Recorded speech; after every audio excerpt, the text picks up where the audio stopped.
இப்போது அதிகமான சேலரி வாங்குறவங்க என்ன மாதிரியான தப்பை பண்ணிகிட்ருக்காங்க பணம் விஷயத்தில் அப்படிங்கிறது தான் இந்த வீடியோவில் நம்ம பார்க்க போகிறோம். இது அதிகமாக பணம் சம்பாதிக்கிறவங்க எதுக்கு அவங்க இதெல்லாம் பற்றி ஃபீல் பண்ணணும் அப்படின்னு நீங்கள் நினச்சிங்கன்னா, அவங்க ஃப்யூச்சருக்கு ஒரு ஃபினான்ஷியல் ஃப்ரீடமாக இருக்கணும்னா இந்த மாதிரி விஷயங்களெல்லாம் அவங்க தவிர்த்தா தான் அவங்களாலேயும் என்ன பண்ண முடியும், ஒரு பயம் இல்லாத வாழ்க்கையை வாழ முடியும். இப்போ எக்ஸாம்பிளுக்கு நீங்கள் ஒரு வருஷத்துக்கு நீங்கள் சம்பாதிக்கிற பணத்தை உங்களால் ஒரு 2-3 மாதத்துலேயே சம்பாதிக்க முடியுது பண்ணிடுறீங்க அப்படின்னா, மிச்சம் இருக்கிற அந்த 10-9 மாதம் என்ன ஆகுது, நீங்கள் ஃப்ரீயாக இருக்கீங்க. அதாவது எந்த வித பயமும் இல்லாமல் இருக்கிறீங்க. இப்போ உங்களுக்கு புரிகிற மாதிரினா, இப்போ நீங்கள் ஒரு லோன் எடுத்திருக்கீங்க, அந்த லோனை கட்டக்கூடிய கெப்பாசிட்டி, அதாவது உங்ககிட்ட வந்து ஒரு 6 இல்லை 10 ஒரு வருஷத்துக்கான ஒரு அமௌண்ட்டை கூட நீங்கள் என்ன பண்ணியிருக்கீங்க, சேவ் பண்ணி வச்சுருக்கீங்க. அப்போது உங்களுக்கு அந்த ஒரு 10 மாதத்துக்கு அந்த ஒரு வருஷத்துக்குள்ளே பயம் இருக்காது. நமக்கு வேலை போனாலும் சரி, இல்லை நமக்கு சேலரி 1 மந்த்து டிலே பண்ணாலோ, இல்லை வேறு ஏதாவது கமிட்மெண்ட்ஸ் வந்தாலோ உங்களால் என்ன பண்ண முடியாது, நீங்கள் பயம் இல்லாமல் அந்த லோனை வந்து நீங்கள் ப்ராசஸ் பண்ணிகிட்ருப்பீங்க. அது மாதிரி தான் இப்போ எந்த மாதிரி விஷயத்தில் நம்ம மிஸ்டேக் பண்ணிகிட்ருக்கோங்கிறத உங்கள் கூட நான் ஷேர் பண்ணிக்கிறேன். நிறைய பேர் வந்து நிறைய வீடியோஸ் போட்டுட்ருக்காங்க ஃபினான்ஷியலாக. இப்போது ஒரு சில விஷயத்த வந்து நம்ம தெரிஞ்சுக்கிட்டால் மட்டும் நம்மளால் அதை வந்து சரி பண்ணிட முடியுமான்னு கேட்டால் கிடையாது. ஏன்னா நிறைய விஷயங்கள் இருக்குது. ஃபினான்ஷியலுங்கிறது ரொம்பவே ஒரு பெரிய உலகம். இன்றைக்கி எல்லாரும் நம்ம தேடி ஓடிட்டுருக்கதே இந்த பணத்துக்காக தான். அவங்களோட புரிதல் எப்படி இருக்குதுன்னா, ஒவ்வொருத்தவங்களுடைய அனுபவபூர்வமாக சொல்லிகிட்ருக்காங்க. இன்னும் சில பேர் வந்து இன்வெஸ்டிங் அந்த மாதிரி மெத்தடில் சொல்கிறாங்க. அதை வந்து நான் ரெக்கமெண்ட் பண்ண மாட்டேன். ஏன்னா எனக்கு அந்த விஷயம் பற்றி அவ்வளோ கிளியராக தெரியாது. நீங்கள் நிறைய வந்து வீடியோஸ் பார்க்குறீங்க, இன்வெஸ்ட்மெண்ட்டிங் பற்றி பார்ப்பீங்க. ஆனால் அதில் அவங்க சொல்கிறதெல்லாம் கரெக்டாக அப்படிங்கிறது நமக்கு தெரியாது. ஏன்னா நம்ம பணத்தோடைய வேல்யூ நமக்கு தான் தெரியும். அதை நம்ம வந்து சம்பாதிக்கிறதுக்கு எவ்வளோ கஷ்டப்பட்டுட்ருக்கோங்கிறது நமக்கு தான் தெரியும். அப்போ நம்மளோட பணத்தோட வேல்யூ நமக்கு தான் தெரியும். அவங்க ஈஸியாக சொல்லிடுவாங்க, எஸ்ஐபி இந்த மாதிரி இடத்துலலாம் நீங்கள் வந்து இதில் வந்து இன்வெஸ்ட் பண்ணுங்க அப்படின்னு சொல்லுவாங்க. ஆனால் அது லாஸ் ஆச்சுன்னா நம்மளால் அவங்கக்கிட்ட போய் கேட்க முடியுமா? முடியாது. அதனால இந்த மாதிரி பண்ணுறதுக்கு முன்னாடி ஒன்றுக்கு ஒரு 10 தடவை நிறைய பேர்கிட்ட நீங்கள் விசாரித்து பாருங்கள். அதை பற்றின நல்ல டீட்டெயிலாக இருக்கிறவங்க கிட்ட, நல்ல நாலேஜ் பர்சனாக இருக்கவங்கக்கிட்ட கேட்டு பாருங்கள்.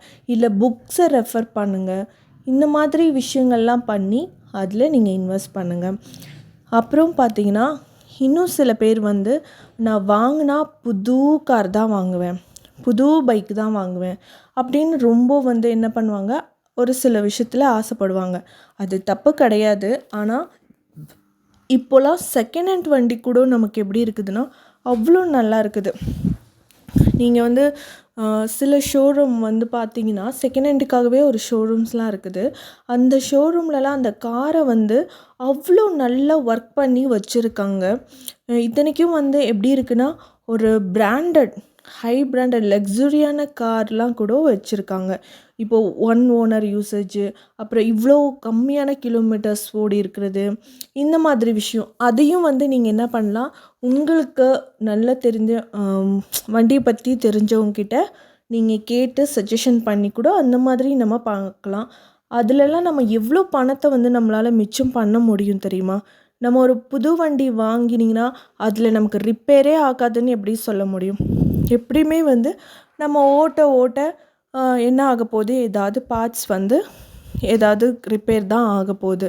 இன்னும் கேட்டிங்கன்னா, ஓட்டாமல் வச்சுருந்து நான் வந்து பார்த்துப்பேன் அப்படின்னாலும், அப்படி இருந்தாலும் நமக்கு ஏதாவது ஃபால்ட்டு வரதான் போகுது.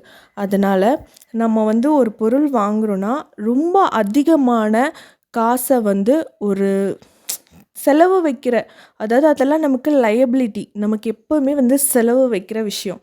இந்த மாதிரி விஷயத்தில் போடுறத விட்டுட்டு வேறு ஏதாவது உங்களுடைய அசட்டான உள்ள விஷயம், அதாவது சொத்தாக இருக்கிற விஷயத்தில் நீங்கள் இன்வெஸ்ட் பண்ணலாம்.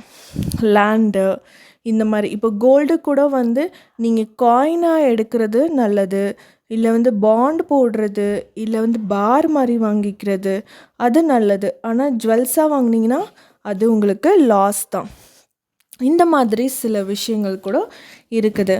நோ ஸ்பெண்டிங் மணி அப்படின்னு நம்ம வந்து ஒரு என்ன பண்ணுறோம், ஒரு ரூல்ஸை வந்து நமக்கே வந்து க்ரியேட் பண்ணிக்கலாம். நீங்கள் வந்து டெய்லியும் நம்ம ஏதாவது செலவு பண்ணிகிட்டே இருப்போம். ஒரு நாளைக்கு அட்லீஸ்ட் ஒரு என்ன பண்ணுவோம், ஒரு சாக்லேட்டாவது என்ன பண்ணுவோம் பசங்களுக்கு வாங்கி கொடுப்போம். இல்லை நமக்கு வீட்டுக்கு வந்து பால் இந்த மாதிரி எதாவது வாங்குவோம். அதுக்கு நீங்களே உங்களுக்கு ஒரு ரூல்ஸ் வச்சுக்கோங்க. அதாவது இந்த டேயில் நான் எதுவுமே செலவு பண்ண மாட்டேன் அப்படின்னு. நீங்கள் முன்னாடி அதுக்கு தேவையானதை முன்னாடி வாங்கி வச்சுக்கலாம். அந்த மாதிரி பண்ணலாம். இப்போ வந்து சில பேர் வந்து டியூஸ்டே ஃப்ரைடே வந்து செலவு பண்ணவே மாட்டேன் அப்படின்னு சொல்லுவாங்க. எமர்ஜென்சின்னு வரும்போது அது நம்ம ஒன்றும் பண்ண முடியாது, ரொம்ப எமர்ஜென்சியாக இருக்கிறது. ஆனால் நார்மலாக நீங்கள் ஒரு ஹேபிட்டை இந்த மாதிரி சேஞ்ச் பண்ணி பார்த்துனிங்கன்னா இந்த மாதிரி உங்களோட ஃபினான்ஷியலாக இந்த ஹேபிட்ஸ் எல்லாம் நீங்கள் சேஞ்ச் பண்ணும்போது உங்களுக்கே வந்து நல்ல ஒரு மாற்றம் கிடைக்கும். நீங்கள் அந்த டேட்டை வந்து ஒரு வாரம்னு ஆரம்பிக்கிறது வந்து அடுத்தது ஒரு மாதத்துக்கு ஆரம்பிங்க. ஒரு மாதம்னா 4 வாரம், 4 வாரத்தில் நான் ஒரு வாரத்துக்கு ஒரு நாள் அப்படின்னா ஒரு மாதத்துக்கு 4 நாள் அப்படின்னு ஆரம்பிங்க. அதை அப்படியே கண்டினியூ பண்ணி இயர்லி வரைக்கும் பண்ணுங்கள். இந்த மாதிரி பண்ணும்போது எவ்வளோ பணத்தை நீங்கள் வந்து சேவ் பண்ண முடியுது, அந்த மாதிரி எவ்வளோ பணம் மிச்சமாகும். நீங்கள் ஒரு நாள் நீங்கள் செலவு பண்ணாமல் இருந்து பாருங்கள், கஷ்டமாக இருக்கும். ஏன்னா நான் வந்து ட்ரை பண்ணியிருக்கேன், ரொம்பவே கஷ்டம். எதுவுமே வாங்கி கொடுக்காம எப்படி இருக்க முடியும், பசங்க கூட நம்மளை விட மாட்டாங்க. ஆனாலும் ஏதாவது நமக்கே ஒரு கண்ட்ரோல் பண்ணி அந்த ஒரு செல்ஃப் கண்ட்ரோலோடு இருந்து நம்ம அதை பண்ணாமல் இருந்தோன்னா 1 மந்த்துக்கு மேலே பார்த்திங்கன்னா கண்டிப்பாக அது நமக்கே பழகிடும்.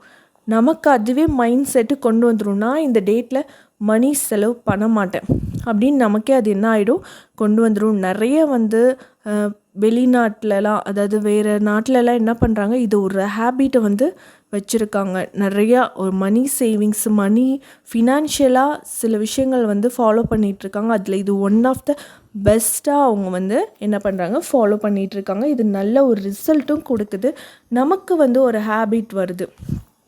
இன்னொன்று பார்த்திங்கன்னா, குழந்தைங்களுக்கு மணி சேவிங்ஸ் சொல்லிக் கொடுக்கலாம்.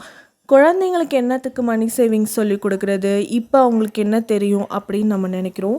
இன்றைக்கி நம்ம சொல்லிக் கொடுக்குற ஒரு விஷயமும் என்ன பண்ண போகுது, அவங்களுடைய இந்த மாதிரி நம்ம இன்றைக்கி பேசிகிட்ருக்கோம் பார்த்திங்களா, இந்த டைமில் அவங்களுக்கு அந்த பற்றின நாலேஜ் இன்னும் ஜாஸ்தியாக அவங்களுக்கு கிடைக்கும். அப்போது ஒரு நாளும் நம்ம வந்து நாலேஜ் வந்து கெயின் பண்ணிகிட்டே இருக்கும் போது நமக்கு இன்னும் அதில் பெட்டராக அவங்களே திங்க் பண்ண ஆரம்பிச்சிருவாங்க.